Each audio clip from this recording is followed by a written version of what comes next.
So in this lesson, I've got just a couple more stitches to show you that will show you just a few more of the tricks that lace stitches can have up their sleeves. Take a look at the swatches that I've got with me. This is often called a candlelight pattern. Sometimes it's called a fern lace or a leaf lace pattern. And this one is our shell stitch, but with a trellis. And if I bring back my swatches from the previous lessons, you see how this fern lace came from this fir cone lace. And you remember, of course, how the fir cone lace came from the razor shell.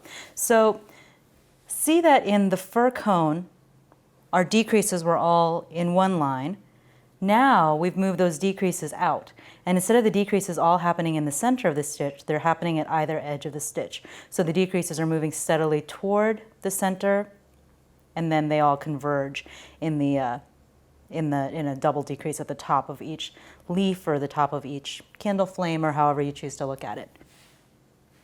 Our shell lace with the trellis is just the same shell lace as before, and of course you remember how that came from our horseshoe.